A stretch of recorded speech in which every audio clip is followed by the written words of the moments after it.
Hello, my name's Ben Thrash. I'm University of Arkansas System Division of Agriculture Extension entomologist. And today we're out here looking at some of our virus plots. We're evaluating virus on corn earworm out here in these soybeans. And we're looking at several different viruses, but what I kind of want to go over today is showing the application timing, when to apply this virus, looking at size of worms, how many worms we have out there in the plots, what to look for post-application, and what you might expect to see from this virus. So what you want to remember about this virus is that it takes a little bit longer to control than our normal insecticides. You know, a normal insecticide, we recommend not going back into the field until at least 3 days after application. Well, with the virus, you know, it takes 5 to 7 days and normally to see any virus dead caterpillars. What you may see prior to that is larvae moving to the top of the canopy. They'll be laid out on the tops of the plants, which normally isn't the case in corn earworm. But whenever they're infected with the virus, they don't feel very good. They move to the top of the canopy. A lot of times what people will see is they'll go out a few days after application and they go, man, I got more worms than what I started out with. Well, actually what's happening is you're just picking up more in your sweep net than you had originally because more are moving to the top of the canopy and they're easier to catch in that sweep net. So remember, after an application of the virus, you want to wait 5 to 7 days before you go out there and evaluate really what you have. Some things that you want to look for, like I said, was moving to the top of the canopy. The worms can start sweating. It kind of looks like sweat. If you get down there really close and look at the worms, you'll see it looks almost like little water droplets on tops of the larvae. You'll also may start to see some dead and dying caterpillars. You might start to see some discoloration in some of those caterpillars. A lot of times they'll start to get lethargic to where if you prod them with your finger, they don't curl up in the C shape that you're normally used to. They just kind of lay there, roll over. If they'll roll over on their side, they won't upright themselves. So that's some things to look for 5 to 7 days after application. All right, so I went through this field and pulled some leaves that had some dead caterpillars on them.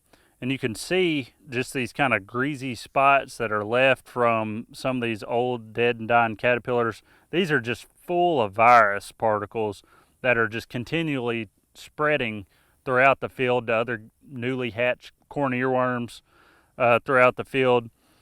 You know, the thing why I can tell that these are actually dead corn earworm caterpillars is that you can actually still see the head capsules left where they are, and that's pretty much the only thing. Besides that, you know, it just looks like a greasy spot left out there on the leaf. So seeing this virus out here in the field, that just allows you to know that the virus is working and there's more virus out there in the field.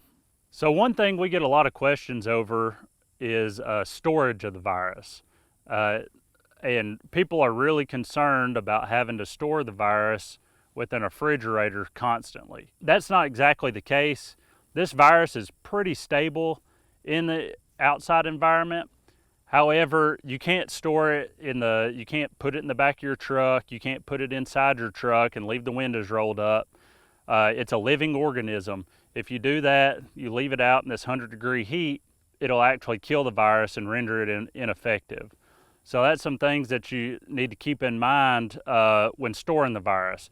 If you buy it from the co-op, you can put it out at the airstrip as long as it's in the shade. You can leave it out there for a day. As long as you keep it, in the shade, keep it in a relatively cool environment, the virus will be fine.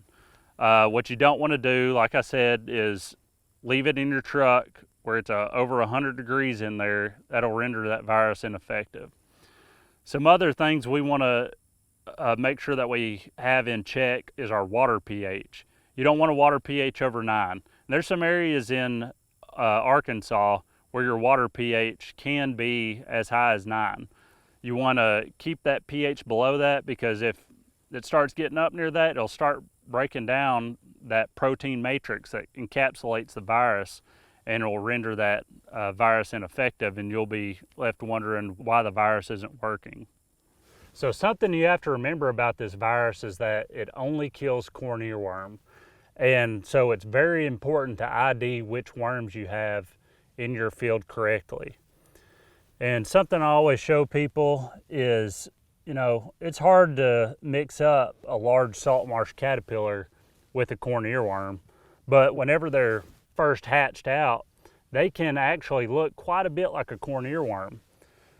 If you look right here, that's actually a salt marsh caterpillar, and this is a corn earworm. And remember, they're two different colors right there, but color's not a reliable indicator of what species of worm that you have out there in the field. On these little bitty salt marsh caterpillars, if you hold them up to the light, you can actually see those long hairs that are typical of those salt marsh caterpillars.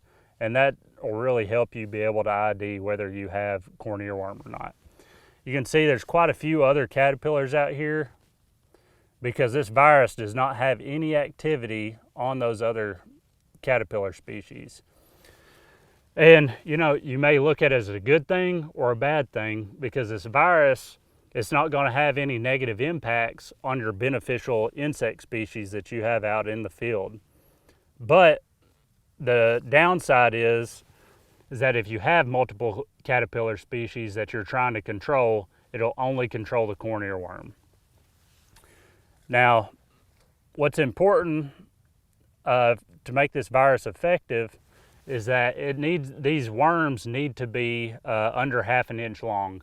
We prefer 1/4 inch long worms, but 1/2 inch is good enough with this virus. And if you kind of look right here, that's about what size worm is the maximum that you want to spray with this virus. It's just right under 1/2 inch.